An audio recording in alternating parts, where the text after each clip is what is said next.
Hey guys, welcome back to Freeze Drying Mama. I actually just finished a load of marshmallows, so I thought, you know what, this might be a great opportunity to show you how I change my oil and some of maybe a little bit of how I have the setup. If you go back to my video about the basics on how to set up a freeze drying unit, you'll see that I use a crate, a milk crate. You can pretty much find these anywhere. Sorry about the noise, I've got kids playing outside. But I literally have it set up like this because this is my convenience. That does not mean it's going to be your convenience, okay? I just finished a marshmallow load, so my machine is hot, which is how I want to empty my unit. You'll notice that the drain right here is on the bottom of the pump, and this is where the water goes. The water actually collects on the bottom. So if you've seen your oil, let me see, I think I've got some oil collected here. On the bottom, you can see there's a layer of water. That's where the water settles.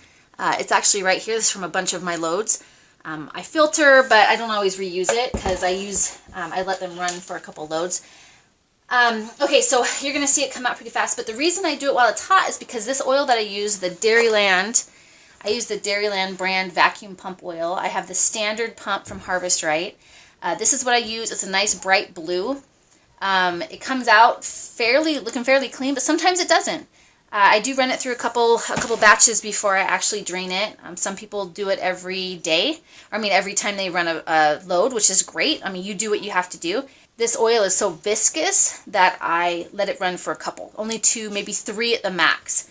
And that's especially if they're short loads. If it's a long load, then I'll usually change it after that one load, like maybe 48 hours for like soup or sour cream or raw eggs or something. So you can see this. This is not hot to the touch. This is very warm to the touch. I'm going to take my funnel that I've got in here. I'm going to take this out. This is how much oil. You can kind of see it's got like blue in it from the oil. I'm going to throw that in the garbage. My handy dandy toilet paper roll is always here. I know this is gold right now, but this is what I use to set up my funnel and to clean up the area around me because it's oil, right? So you're just going to do this. You're going to see it start coming out. And this is run a couple loads, so it's fairly dirty. And I'm just using the handle on the pump to lean it up. I've got a tread rug underneath it because I have a wood floor.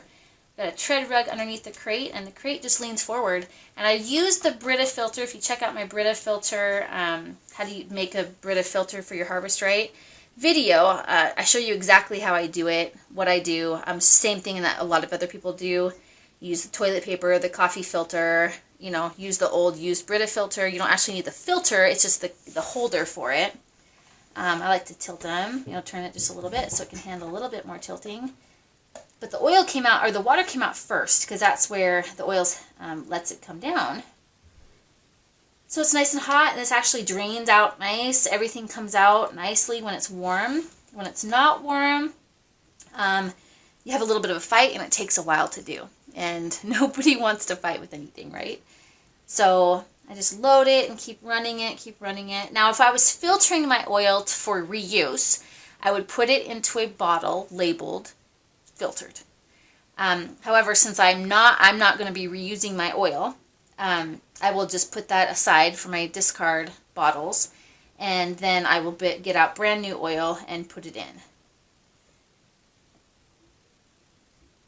So it's just going to take another minute. It's almost finished. I can see if you can see that, hopefully you can see how thin that line is. Now it's just dripping. And then what I'll do is let it drip. Let it drip, drip, drip. Okay, then I'll turn that, close the pump, grab a little bit of toilet paper here. And I'm kind of a neat freak. I don't want oil everywhere. So I'll wipe this up.